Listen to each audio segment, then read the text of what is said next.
Let's get into Ezekiel chapter 17, and we are going to try to get through two different chapters tonight, but not two consecutive chapters.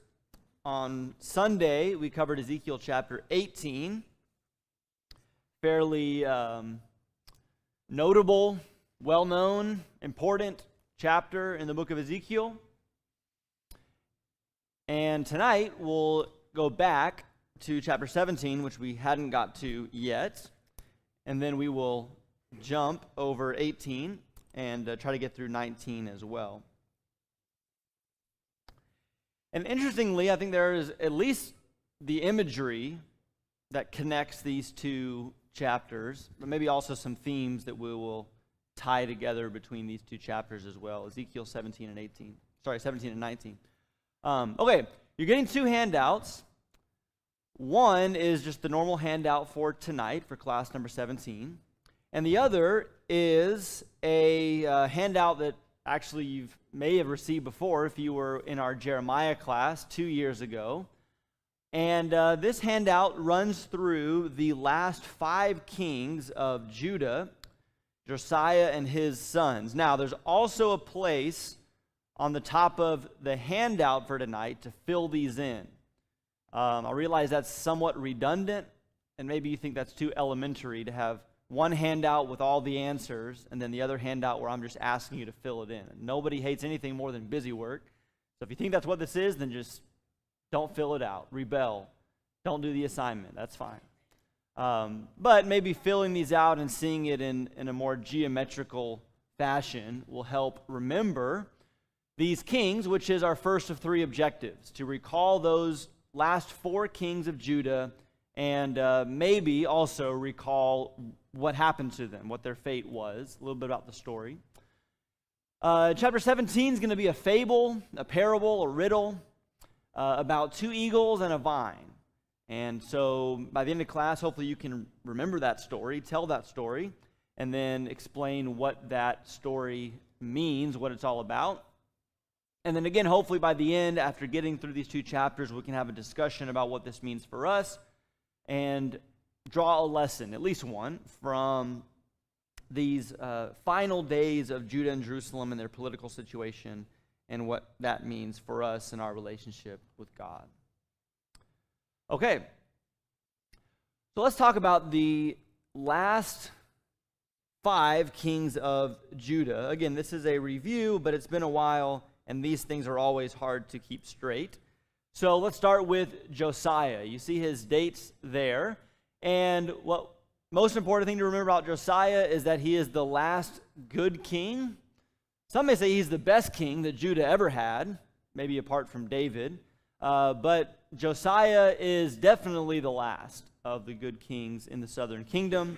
But he makes this fatal mistake. It's one of the strangest stories in the Bible in 2 Kings 23, where, again, Josiah has had a very good track record to this point, particularly in the way that he has cleansed Judah and Jerusalem of idolatry and recommitted the people to keeping the law of the Lord. But there's all these political events, these world events going on around Jerusalem, around Judah. And one of those is that the Egyptians are traveling up through Palestine to meet up with the Assyrians to fight against the Babylonians. And so for whatever reason, Josiah feels like he needs to go out and stop Pharaoh, king of Egypt, and his army from passing through Palestine. And Pharaoh even sends him word ahead of time to say, don't get involved. Not concerned with you. Just stay out of it. Josiah doesn't stay out of it. He goes to battle against Pharaoh Necho and is killed in 609 BC. Okay? Then the other kings that are much harder to remember. Josiah has a son named Jehoahaz, and he is put on the throne by the people. You see on your supplemental handout, which is something true of basically each of these. They have a different name before they're made king. So that's confusing. But Shallum is made king by the people named Jehoahaz, but he'd only last for 3 months. on Pharaoh's way back from the battle at Carchemish, he stops in Jerusalem and says, no, I don't like this guy too much. I don't like Jehoahaz, so he's not going to be king anymore. So Jehoahaz briefly reigns, is deposed, and taken by Pharaoh to Egypt as a captive. And in Jehoahaz's place, another son of Josiah named Eliakim becomes Jehoiakim and becomes king, as you see there, for 10 years or so. Okay. Now, having been instated, put on the throne by Pharaoh, Jehoiakim has a secure spot. But during the interim, during the 10 years that he's reigning, Babylon and King Nebuchadnezzar come to be the dominant world power. So Jehoiakim will submit kind of to Babylon, and it is in this time, around 605, that the first wave of captives, including Daniel and his friends, will go into captivity. But eventually, before Jehoiakim dies, he turns against Babylon. Having been submitted and agreed to kind of, surrender, so to speak, to Babylon's power, Nebuchadnezzar's power, he rebels, tries to turn against Babylon, but he dies of natural causes, and his son, Jeconiah or Coniah or Jehoiachin, as he's named when he becomes king, reigns in his place. Now, this name is maybe more familiar to us in our study of Ezekiel because he is the king who is on the throne when Nebuchadnezzar shows up to basically capture the city of Jerusalem and take that second wave of captives to Babylon. Remember that captivity in 598, 597 not only includes the king himself, so Jehoiachin is taken to Babylon as a captive, but also, who else is a part of this captivity? Well, it's on your sheet, but Ezekiel is a part of this captivity, 598, 597, taken away. And so with Jehoiachin off the throne, somebody has to be put on the throne, and Nebuchadnezzar will see to it that Mattaniah, also named Zedekiah, will reign in Jehoiachin's place. But remember, Zedekiah is not a son of Jehoiachin. He is an uncle of Jehoiachin or another son of Josiah. And as we will see, Zedekiah, put on the throne by Babylon, will also not stay loyal to Babylon, but will after a while rebel against Nebuchadnezzar, bringing on the final wrath of Nebuchadnezzar and leading to the destruction, total destruction of Jerusalem in 586, when the rest of the people are taken to captivity, including Zedekiah, who sees his sons killed, has his eyes plucked out, and dies in Babylon, as we've talked about before.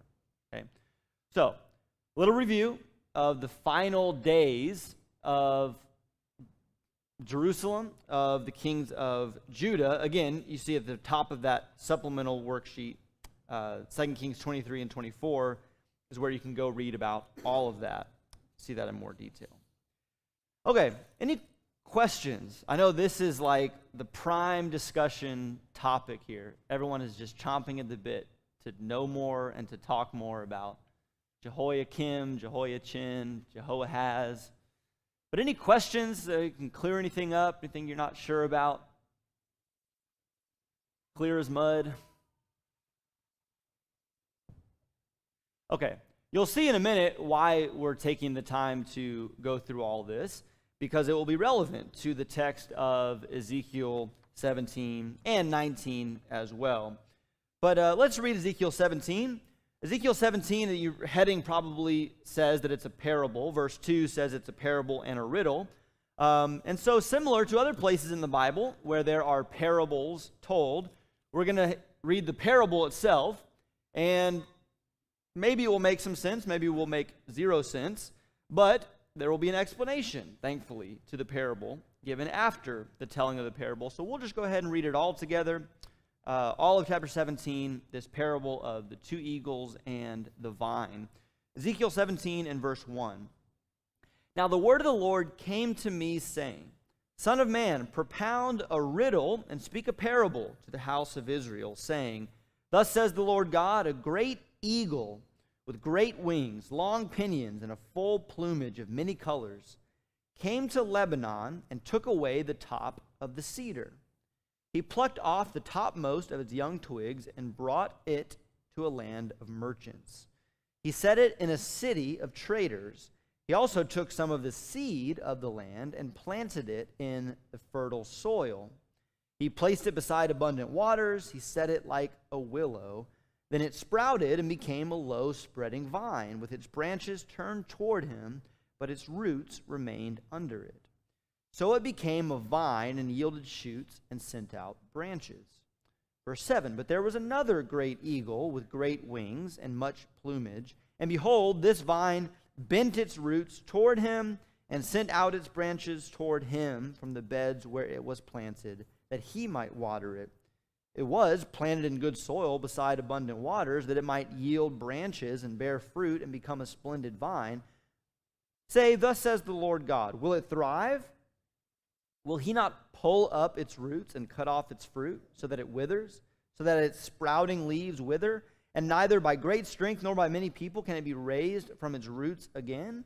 Behold, though it was planted, will it thrive? Will it not completely wither as soon as the east wind strikes it? Wither on the beds where it grew?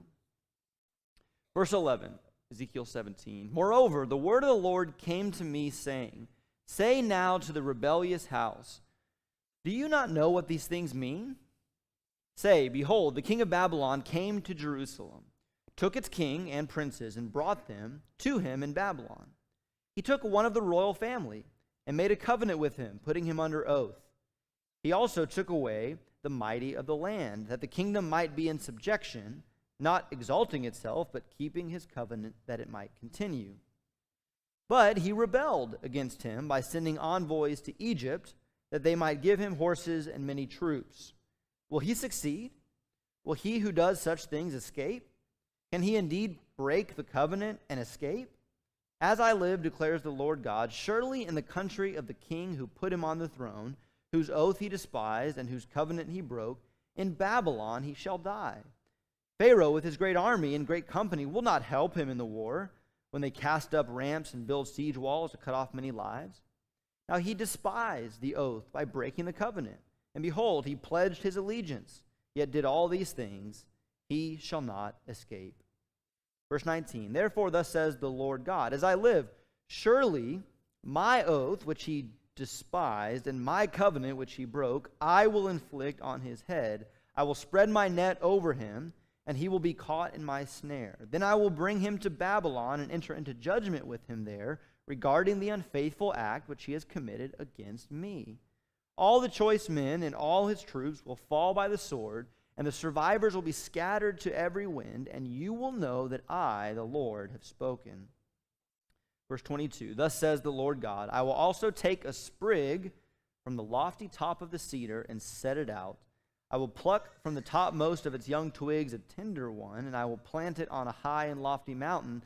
On the high mountain of Israel I will plant it, that it may bring forth boughs and bear fruit and become a stately cedar. And birds of every kind will nest under it. They will nest in the shade of its branches. All the trees of the field will know that I am the Lord. I bring down the high tree, exalt the low tree, dry up the green tree, and make the dry tree flourish. I am the Lord. I have spoken. I will perform it. Okay, let's go through here. Break this up into 4 sections, starting with first the story itself, and then we'll talk about the history that provides us with the interpretation. So, this is called in verse 2 a parable and a riddle. This may not be anything. Could just be that these are 2 ways of saying the same thing. But it is a little bit curious. Because is there a difference between a parable and a riddle? What do you think? Michael's giving me a strong affirmative head nod. What would be the difference, do you think, between a parable and a riddle?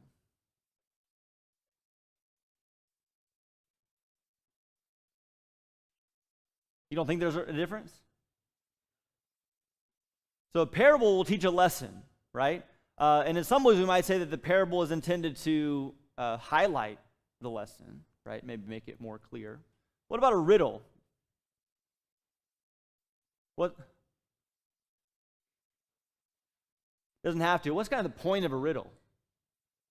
Yeah, it's almost like to stump, is what Beth said, to stump you, or to cover up what the true meaning is, right?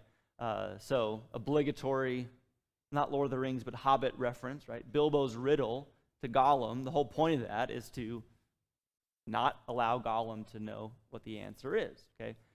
So as we go through, it would be interesting to think, okay, what about this is a parable intended to teach an obvious lesson, okay? And maybe other things about this that are intended to be a riddle, kept secret or kept unknown, maybe at least for the time being. I don't know. Again, maybe we're making too much of that. But let's talk about the story. You could also think of this as a fable. There are fables in the Bible, where plants or animals are personified in a certain way, like we're familiar with in fables, again, to teach a lesson. But what happens here? There's a great eagle. What does the great eagle do? First, he plucks the top of a cedar from where? Lebanon. Geographically, where is Lebanon? Just north of Israel, okay? And what do we know about cedars in Lebanon? They're desirable, they're great, okay? And where does he take the eagle? He plucks that top sprig twig off the cedar, and where does he take it?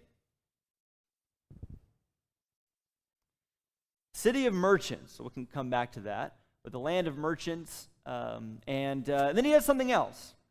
I think these are two different things. First, he takes the twig and puts it in the land of the merchants, and then he does something else, and what is that? He plants a seed. Where does he plant the seed? I think this is something different. So he takes a seed, maybe a seed from that same tree, or that same forest, we might say, puts it in a fertile field, puts it by abundant waters, right? What's the intent of doing that? Yeah, he wants it to grow, he wants it to flourish, he wants it to succeed. And what happens to that seed that is planted in this very nice spot? Yeah, it grows and it spreads, okay? Now, it's just a vine. It doesn't become a lofty cedar, okay? But still, it grows and it spreads. And the branches, it says, are reaching out toward that eagle, okay? So rooted in its place, reaching out towards the eagle. But then another eagle comes along, it says in verse 7. And what happens when that other eagle comes along? Changes its allegiance. Thank you, Robert. It starts reaching out towards that eagle instead. And so the kind of moral of the story, the obvious conclusion is what? The question is asked, is that vine going to prosper?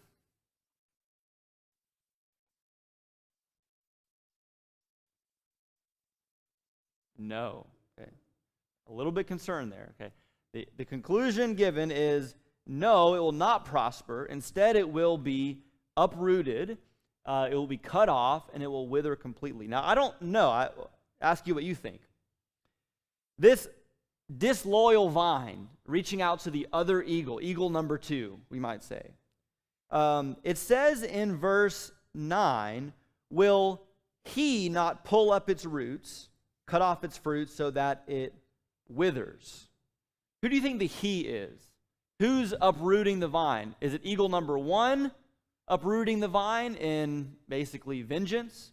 Or is it eagle number 2 uprooting the vine, trying to move it, transport it, help it, but in the end that really makes it worse? What do you think? Dan says he thinks it's eagle number 2. Robert says door number 1, eagle number 1. So, we'll let Dan and Robert go at it later on. I'm not sure. It's a little bit ambiguous. Maybe from the interpretation we can come to a better conclusion. But either way, the point is, when that disloyal vine stretches out to the other eagle, it's going to end up being uprooted, eventually cut off. You can't replant it, and it will wither completely. Okay. Now, I will say this. Maybe I should have done this exercise. But I'll ask you this. If you only had this parable with no interpretation whatsoever, it's just this and then it was over, what do you think we would maybe assume is the analogy being made here, or the comparisons being made here? Who would be who in the stories, you think? If, again, there was no interpretation given to us, we're just on our own to kind of guess. God's the eagle, right? Who's the vine? Yeah, Israel's the vine, and then who's the other eagle? I don't know, yeah, the idols or somebody, other nations maybe. That's kind of the natural reading of this, if you read it. In fact, we'll maybe mention this. There are other passages like Isaiah chapter 5, where it talks about Israel like a vineyard that God planted and really expected to bear fruit, but it didn't. It turned out sour grapes, okay? And so it has similarities to other passages like that, perhaps.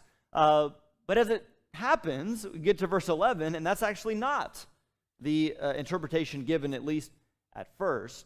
Let's talk about what the interpretation historically is in verses 11 to 18. Who's the first eagle?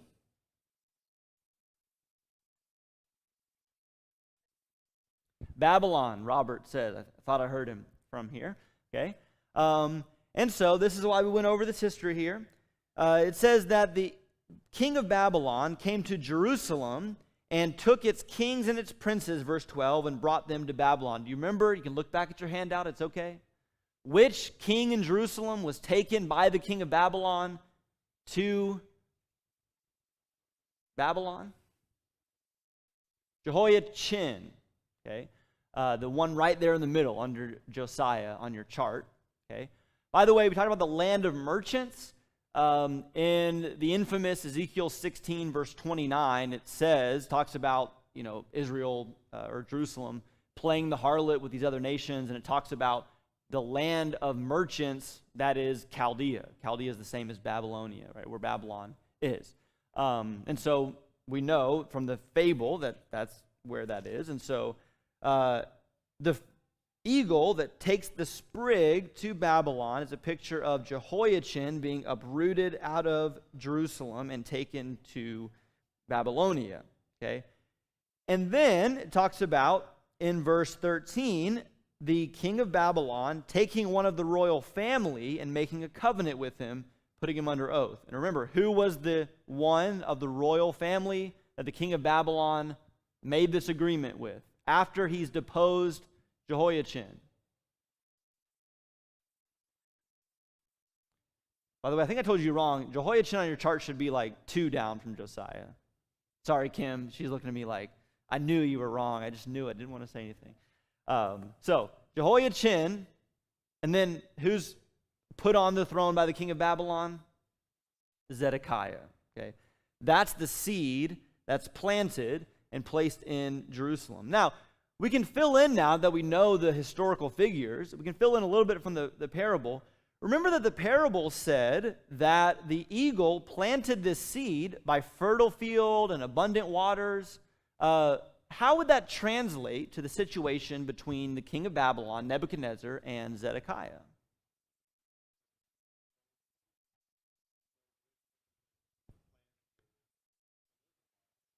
I see. Yeah, so God would tell the exiles, seek your own welfare, the welfare of Babylon, move there, and so I think that'll be related. But remember, Zedekiah is still in Jerusalem, and the king of Babylon's put him there. So what do we make of all this? Fertile field, abundant waters. Robert, you gotta. Any chance it's Ezekiel 1:1, where Ezekiel is by the river Chebar in Babylon? Well, again, in the story here, the seed that's planted is Zedekiah, who is still in Jerusalem, right? I guess I would ask you this way. What does it perhaps tell us about Nebuchadnezzar's desire initially?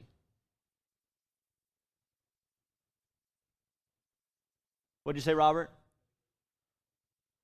Yeah, I think the point is that Nebuchadnezzar, and this is basically true of all people that rule over great empires, at least Nebuchadnezzar, he wanted Zedekiah and Jerusalem to be a, operating, healthy part of his larger empire, okay?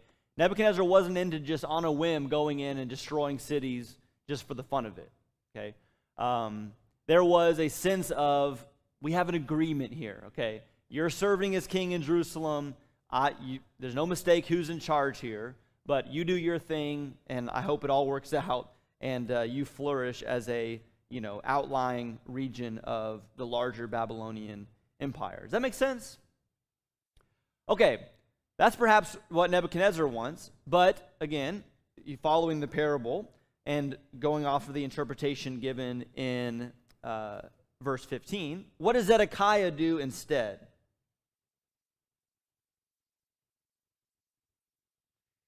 He goes to Egypt. Remember from our earlier stories, Egypt is always basically opposed to Babylon in this story. They're the big power to the south of Israel and Judah, while Babylon to the north, to the east, is the big power. So Egypt is sitting there, as it always is, a seductive option for Jerusalem and for Judah to say, well, maybe Egypt can help us out. That's exactly what Zedekiah does. He goes to Egypt for help. And again, as the fable ended, the historical interpretation concludes with a question. Okay? Verse 15. Will he succeed? Is it going to work out for Zedekiah to go to Egypt and get help against Babylon?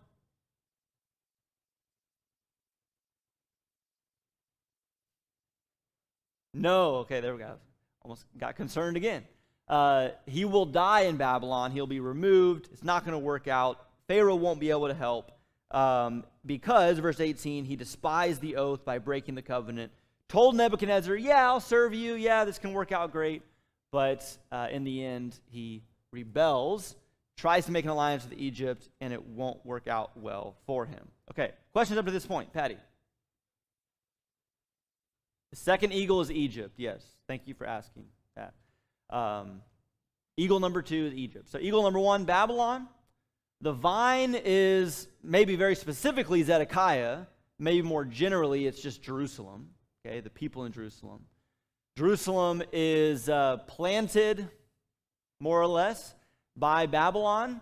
Babylon is ruling over them, wants them to do well, but Zedekiah and Jerusalem turn their branches, reaching out to Egypt for help, and that will be their undoing. Okay? Questions on that? Questions on that historical interpretation? Yes, Robert? And is in verse 10, is the east wind Babylon? The vine withers because Babylon's going to wipe them out. Yeah, that's a good connection. Remember, east is from Judah is Babylon, from the east, although they always have to come from the north. So oftentimes the judgment's from the north because the road goes, over and around. But yes, Babylon comes through. Now, remember, back to our question was basically like, who uproots the vine? Is it eagle number 1 or eagle number 2? I think actually you can make a case for either one in the interpretation. To Robert's point, it's clearly Babylon kind of comes through and says, you betrayed the oath we made, we're taking you out. But you could also see in the language about Pharaoh won't be able to help you, kind of the idea of, well, that second eagle may uproot you to try to bring you to safer ground, but that's actually going to hurt you more than it helps you. Okay, that's always what happens when God's people turn to Egypt, this seductive help, like Hagar the Egyptian or Lot going to the land that looks like the land of Egypt. Egypt always means a seductive option for help that turns out way worse for the people of God if they trust in it instead of trusting in God. Okay, so the same thing happens here. Okay. Now let's make a turn here, because in verse 19 through 21, an interesting thing happens. God starts talking about this. Remember, this was like Zedekiah made an agreement with Nebuchadnezzar, broke the agreement, turned to Egypt. Nebuchadnezzar's not happy about it. But God in verse 19 to 21 starts using very personal language. He says, verse 19, my oath, my covenant which he broke, I will inflict this on his head. He'll be caught in my snare, verse 20. I will bring him to Babylon to enter into judgment. Maybe most clearly, verse 19, he committed this unfaithful act against me. So my question to you would be, and I want to hear what you have to say, why is this whole political maneuvering here by Zedekiah, why is it so personal to God? Why does he say, you committed this against me, and I will judge you for it?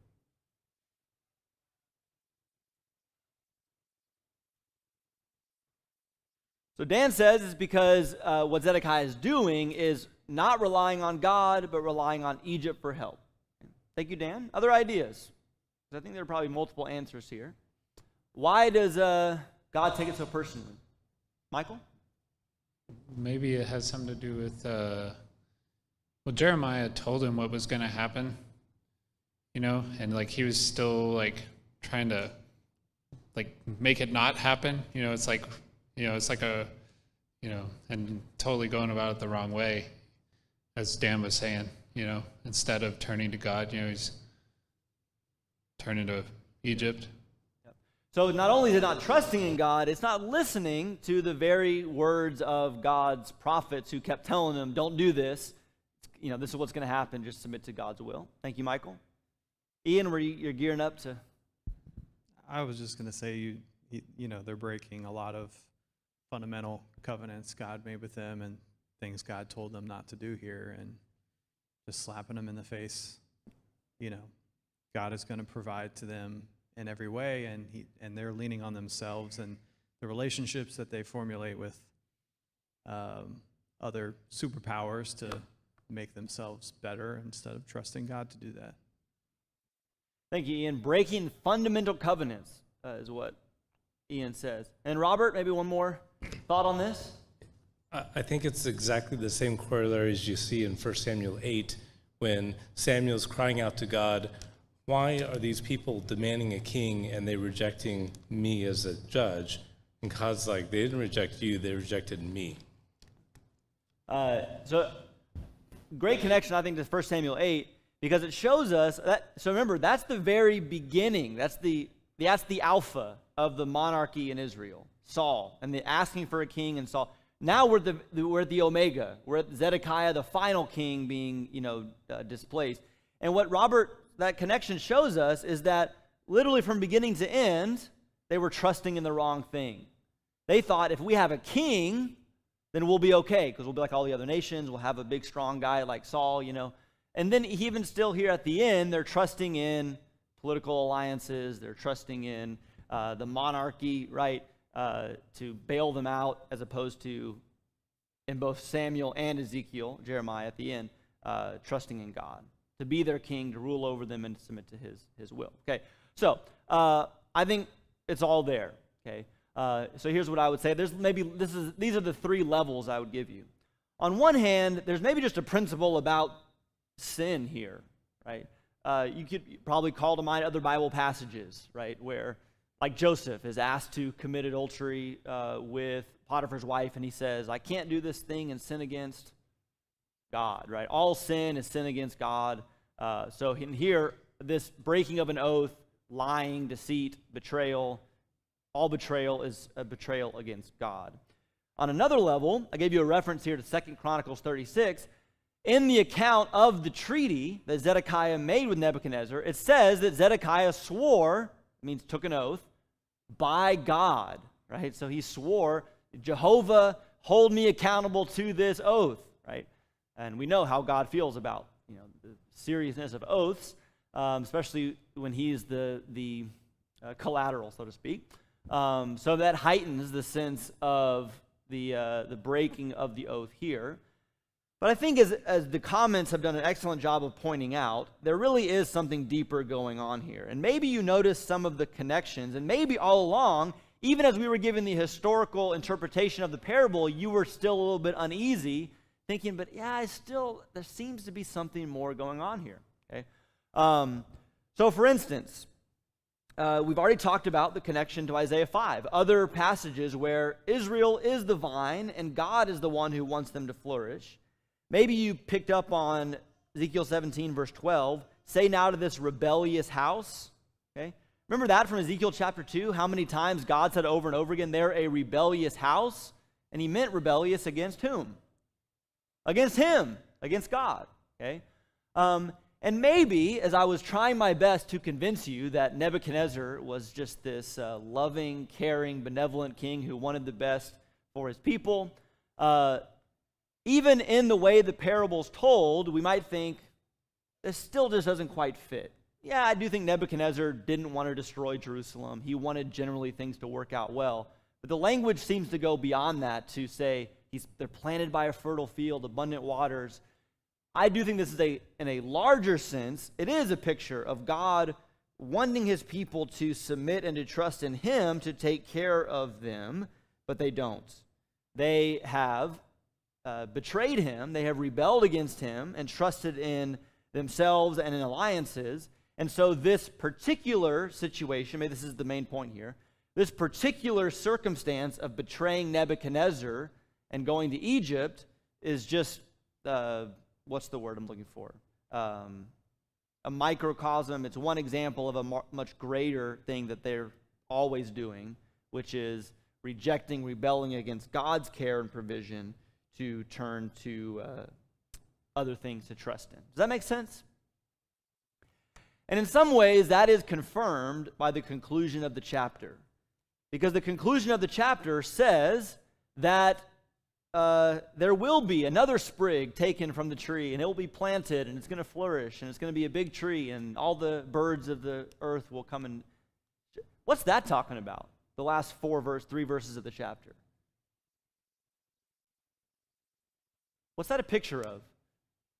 A tree that's planted, it grows, birds come and take their refuge.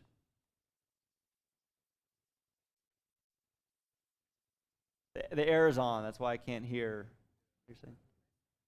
Yeah, it's about the restoration of God's people. And who's going to do that? Nebuchadnezzar? No, God's going to do that. Okay, and you can make several corollaries.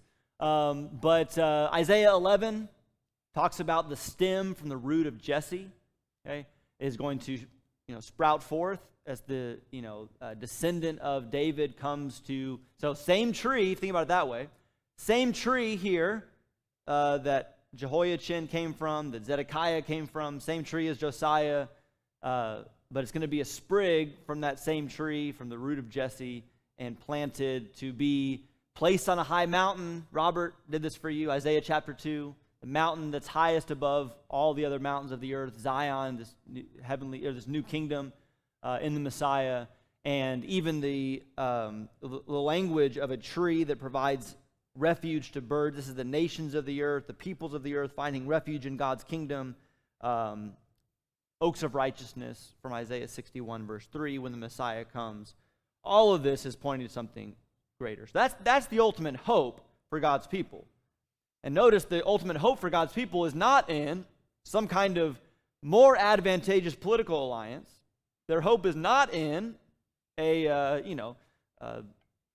another descendant of Josiah who's going to, like the other earthly kings they've had, bail them out finally. The hope is in what God's going to do in the Messiah and establishing of the Messianic kingdom. Albert? No, that's where I was thinking the Messianic aspect. I was like, is it a stretch? But, when it talks about every kind of bird, there will be everybody, Jew, Gentile, be able to take protection underneath it.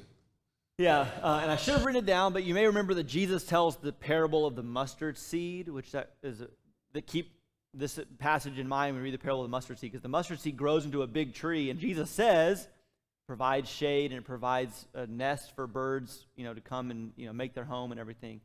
He's coming back to Ezekiel 17 here in this picture of the kingdom, and as Albert points out, all the various creatures that find their refuge is the Jew, Gentile, every tribe, tongue, language, nation kind of thing. Then they will know that I am the Lord, and I have spoken, and I will perform it. Okay? And now we're caught. Not time enough with the first bell just rung to do chapter 19. So let's do this. Let me just zip here to the end. And so we obviously didn't talk about chapter 19. So the question should read, what does this chapter 17, let's talk about this. What does this mean for us? What would Ezekiel 17 teach us in our modern context as Christians about the way that we view nations of the earth, the way that we view the rulers of the earth, maybe even the way that we view political events in our world. What would you say we should learn from Ezekiel 17? They're very temporary. The nations are temporary, the rulers are temporary. What do you mean? Oh, all the above, right? Yeah. Yeah. Don't sweat. So everything's temporary, Victoria says. Patty piggybacks here. Don't sweat it. God's in charge. Okay. Other things you would say. Ian, you were like doing this. Ian and Michael. Yeah, I was just going to say, our only hope or allegiance should be in God. It should not be to any given nation or person or idol. It should be to God. Okay. Thank you. Michael? I was reminded with all the talk of Zedekiah and his rebellion against Nebuchadnezzar. I mean, Nebuchadnezzar taking over Jerusalem was part of God's judgment, wasn't it? And I mean, they knew it. It was revealed to them by the prophets. And so, I mean, he knew that it was God doing that, and he was rebelling against the ruler God put in place. But it reminded me of what we read in the New Testament in 1 Corinthians, just that we're supposed to be obedient to the authorities God puts in place. Is that a Robert, a hand, or just a thumbs up? And just to build on that, Romans 13, all governments come from God. And then the other one that I was reminded of was when the three of us taught Matthew 23, the woe to the Pharisees and scribes. And they kept putting their trust in the temple and the gold of the temple. And verse 21 says, "He who swears by the temple swears by it and by him who dwells in it." And again, the whole point of all that is God makes the temple important at the time. So it's all about God. It's not about us or the nations around us or the nation that we're in, which is the same exact thing that we just got through reading with the Ezekiel. Sure. Yeah. And a nice connection there to the making of oaths. Maybe I'm trying to put it all together. We now are the temple of God. God dwells in us. So the making of an oath is just your yes is your yes and your no is your no. Ian? I was just thinking about where I go or where we go when we're in trouble. Are we looking for a physical out, like something I can do or someone I can get to help me? Or are we first reaching out to God and letting him supply what we need as opposed to trying to fix it and solve it ourselves?